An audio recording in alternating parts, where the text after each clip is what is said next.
네, 3월 23일 장윤선의 취재 편의점 시작하겠습니다. 오늘 제가 시작하기 전에 댓글창을 살펴보니까 네, 플로리다와 뉴욕이 제일 뜨겁다. 플로리다는 정말 덥다고 하네요. 우리 소피아 썬님께서 조만간 수영장 청소하고 물을 채워서 수영을 하려고 한다. 그러니까 풀파티 얘기를 하고 계십니다. 네, 두 분 대화가 너무 재밌어서 저도 이 얘기에 집중해서 듣느라 시간 가는지 몰랐습니다. 이렇게 함께 해주시면 정말 더욱더 큰 힘이 되는 채널입니다. 저희들 더 열심히 하겠습니다. 지난 주말 저희가 취재 편의점 역시 현장에 강한 강소매체 취재 편의점 울산에 가서 라이브 방송을 했습니다. 김상우 의원과 함께한 자리였는데요. 여러분들 혹시 함께 하셨습니까? 보셨어요? 네. 주말 라이브까지도 저희가 한다. 예. 이제 지방선거가 72일 앞으로 다가왔기 때문에 저희가 평일에는 멀리는 못 가지만 그래도 주말에는 짬을 내어서 지역의 민심을 실시간으로 현장 라이브로 보내드리려고 합니다. 여러분들께서 각별한 애정과 관심을 많이 주셔야 저희들이 더 힘을 내서 열심히 뛸 수 있지 않을까 싶습니다. 울산 태화강 보셨습니까? 옛날에 태화강 그러면 물고기 떼죽음 악취 뭐 이런 걸로 유명한 강이었어요. 그런데 제가 가서 보니까 진짜 물고기가 펑펑 튀어오르더라고요. 여러분도 화면으로 직접 보셨죠. 그렇게 바뀌는 겁니다. 결국 사람들이 강을 살릴 수도 있고 또 죽일 수도 있는 것이다. 자, 그러면 집단지성이 모이는 취재 편의점 애청자분들은 오늘 어떤 마음으로 현장에서 각자 자기 삶을 달리시겠습니까? 우리가 해야 될 일은 결국 강을 살리는 일 아닐까 싶습니다. 오늘 저희가 눈에 띄는 댓글이 있어서 하나 읽어드리려고 하는데요. 취재 편의점 그 어떤 유튜버보다 저희 기자인데 어떤 유튜브보다 고생하신 거 알고 있거든요. 네, 국민주권 시대의 표본을 지향하시는 그대에게 아낌없는 박수를 누구보다 이재명을 사랑하는 그대요. 존경하는 취재 편의점 분들께 박수를 보냅니다. 단연으뜸 군계의락 일학 국민들을 위해서 힘들더라도 더 고생하세요 이렇게 보내주셨는데요. 네, 더욱 더 발빠르게 현장을 뛰면서 적극적으로 보도하겠습니다.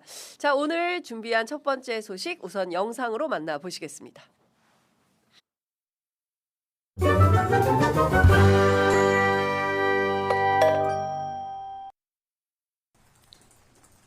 유영아, 윤재옥, 이재만, 추경호, 최은석, 홍석준 6 후보를 중심으로 실질적이고 미래지향적인 경쟁 구조를 만들어 가겠습니다.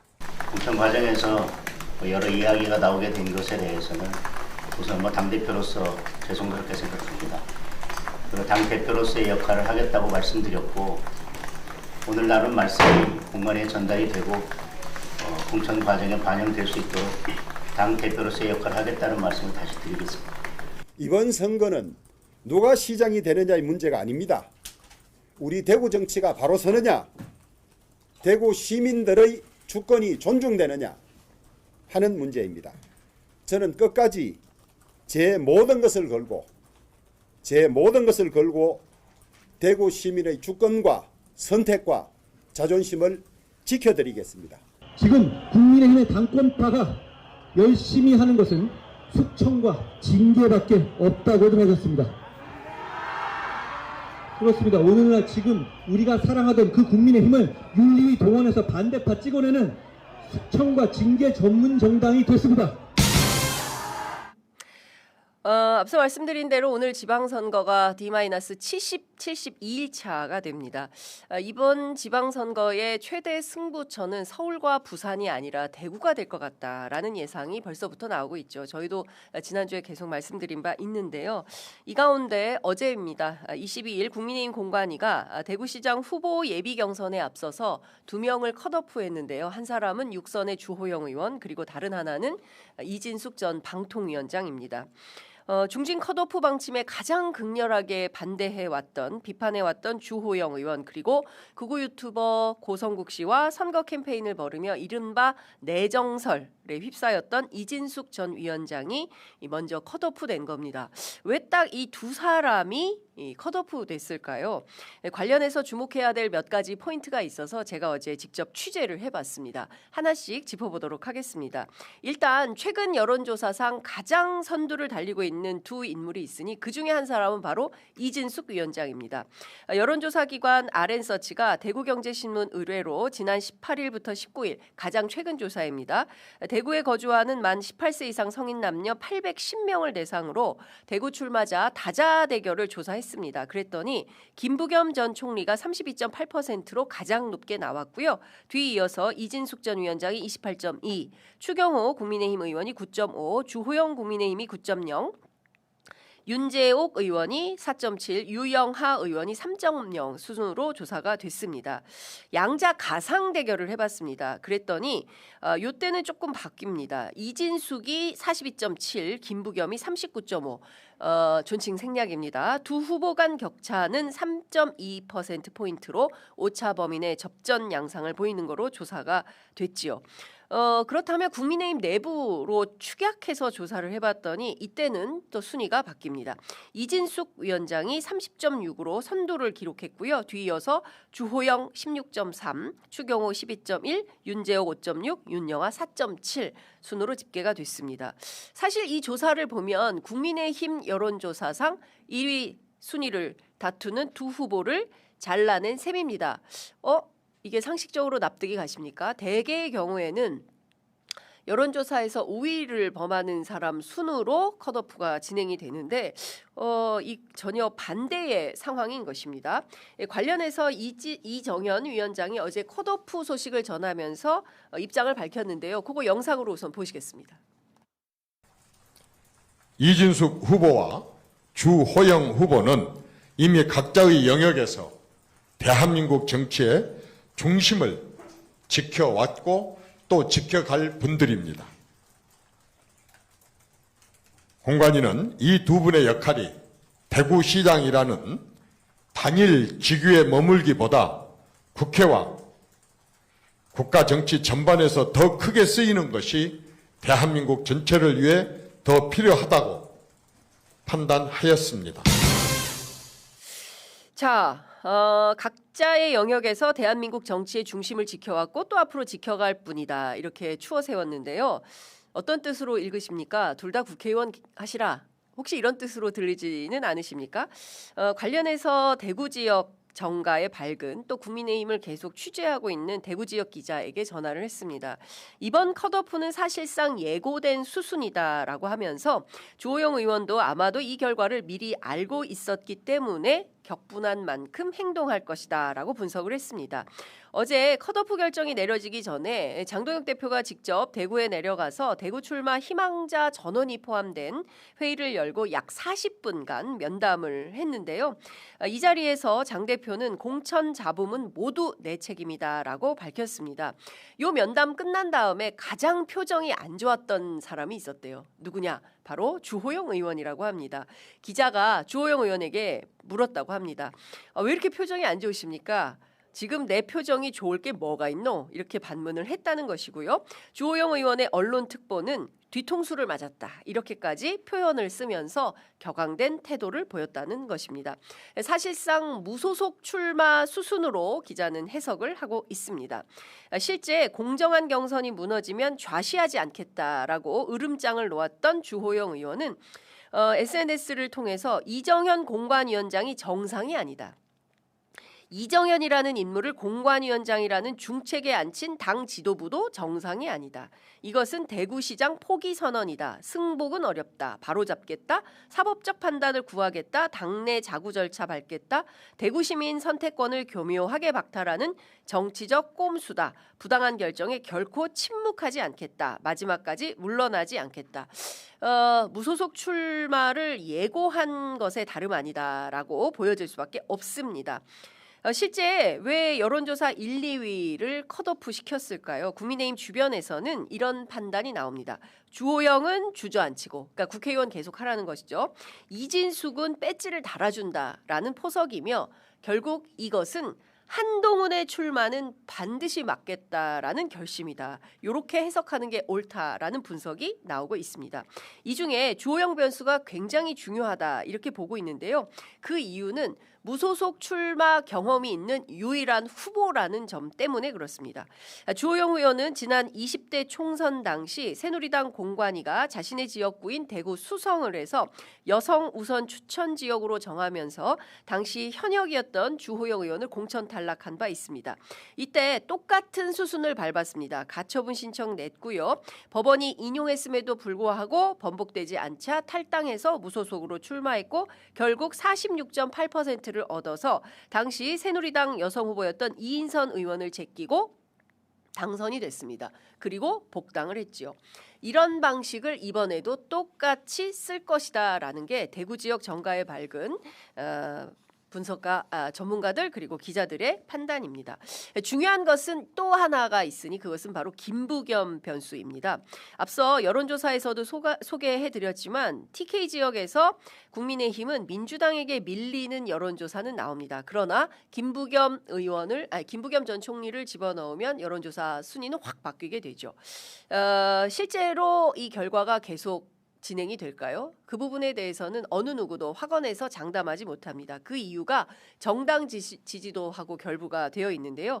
지난주 갤럽 여론조사를 보면 대구 지역에서 더불어민주당 29, 국민의힘 28, 오차 범위 내 안에서 접전하고 있다. 거의 비슷한 수위를 보이고 있다. 이렇게 볼 수 있을 것 같습니다. NBS 조사는 29대 25로 조사가 되기도 했었죠.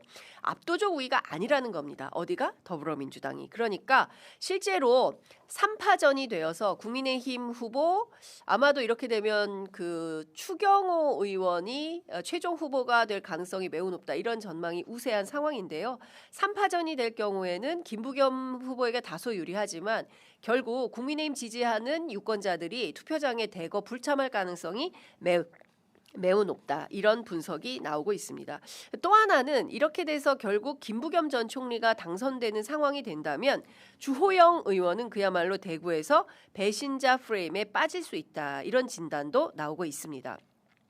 이 관련해서 주호영 측근은 이런 얘기를 합니다. 6선까지 국회의원 한 마당에 여기에서 국회의원 계속하는 거 의미가 없고 대구시장으로 한번 턴해서 남은 정치 인생을 마무리하려는 게 본인의 수순으로 보인다라는 전망도 있습니다.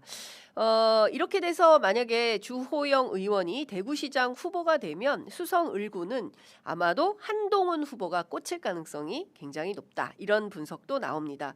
그런데 주호영 의원이 출마하지 않고 여기에서 드랍하게 된다면 결국 한동훈 전 대표는 대구에서 설 땅은 없어지게 된다라는 분석도 나옵니다. 앞서 말씀드린 대로 국민의힘 최종 후보는 누가 될 거냐인데요. 대체로 다수의 지역 기자들은 추경호 가능성이 높다 이렇게 전망합니다.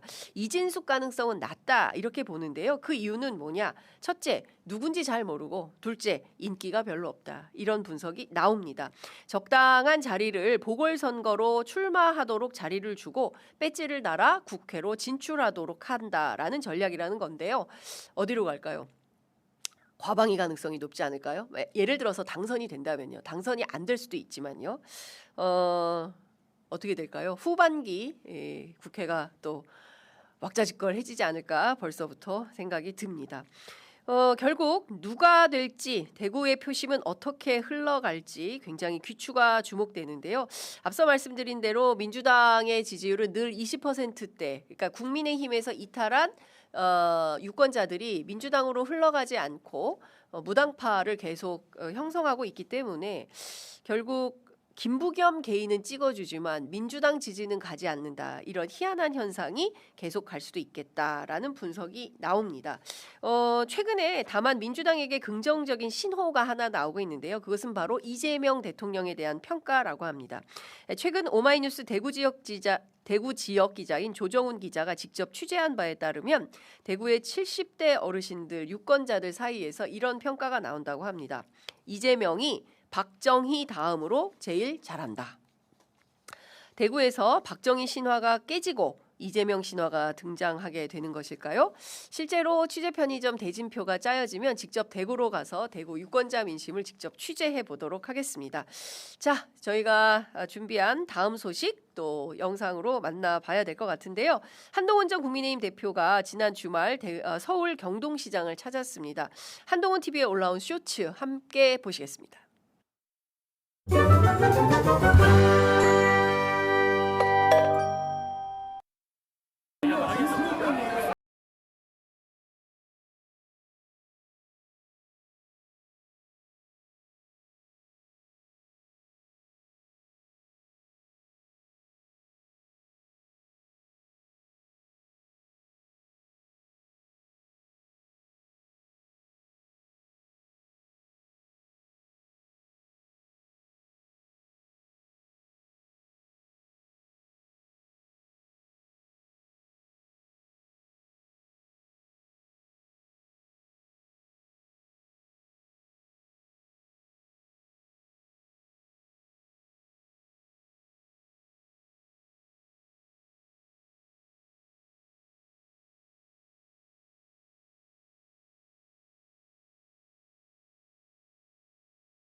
어떻게 보셨습니까? 꽤 많이 모였습니까? 네. 현장음을 살리지 않고 음악을 깔아서 현장음을 좀 살려줬어야 되는데 왜 이런 연유가 있는지 좀 물어봤습니다. 김종혁 전 최고위원에게 직접 전화를 해서 물어봤는데요. 약 10,000명의 시민들이 참여했다라고 주장합니다. 과거에는 주로 여성이었는데 어제 모임에는 남성들도 꽤 많이 눈에 띄어서 본인들로서는 꽤 중요한 성과다라고 언급하면서 웃었습니다. 주말마다 대구, 부산 그리고 서울을 돌았는데 이번에는 지방에서 많이 오지 않았고 주로 인천, 수원, 서울 등 수도권에서 왔다라고 전했습니다. 대체로 버스로 이동을 하기 때문에 상당한 피로감이 있다. 그러니까 무슨 얘기냐면 저 인원들이 저 인파가 경동시장에만 모인 게 아니고요. 인천 이른바 이제 한동훈 전 대표의 팬덤이 있지 않습니까? 그분들이 버스를 타고 전국을 돌고 있다. 그래서 상당한 피로감을 호소한다라는 얘기를 하는 겁니다.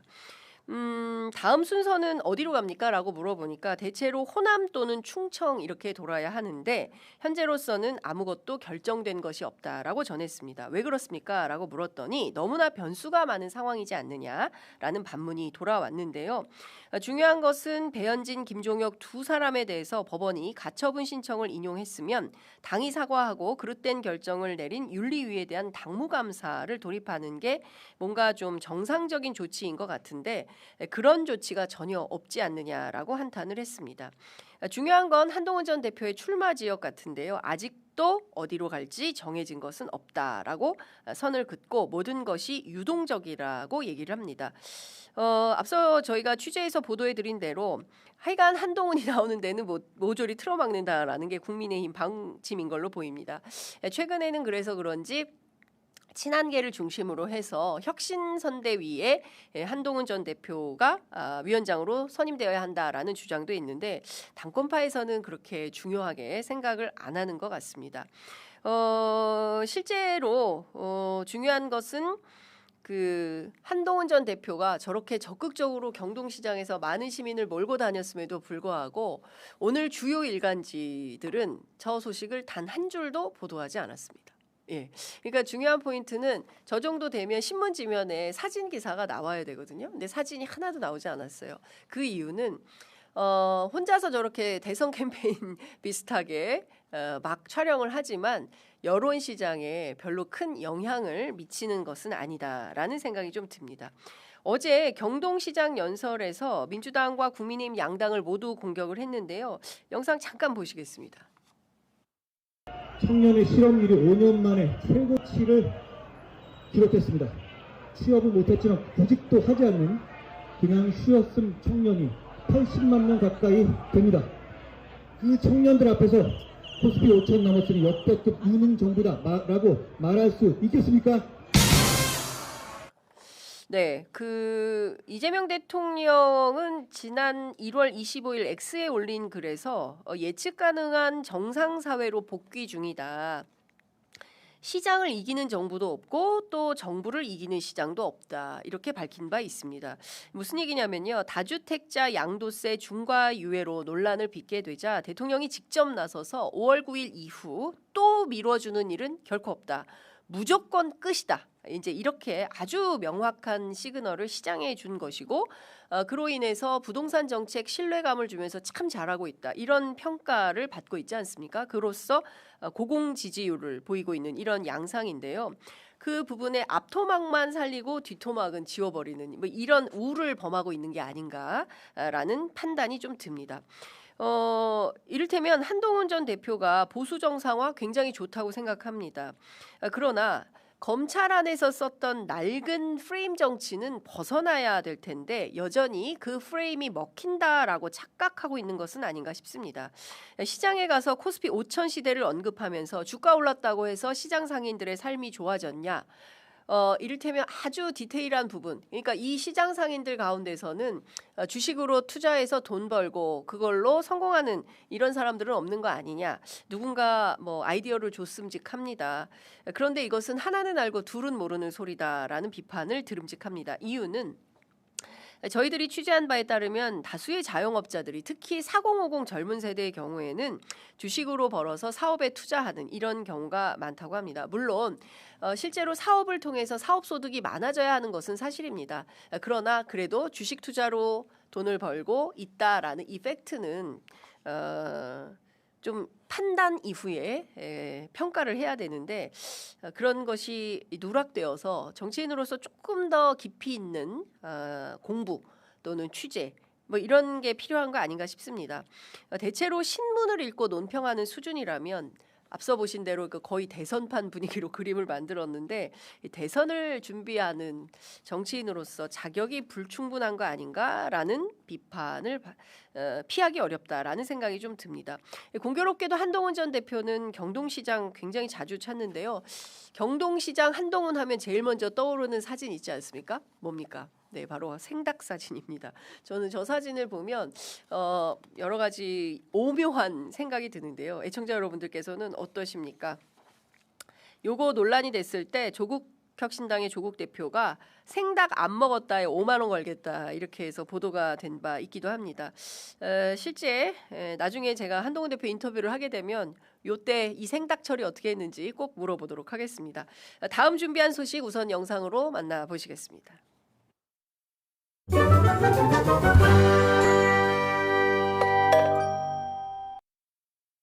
SBS 시사 프로그램인 그것이 알고 싶다가 정계 입문 전 변호사로 활동하던 이재명 경기도지사가 조직폭력배의 변론을 맡는 등 유착 의혹이 있다는 내용을 보도했습니다.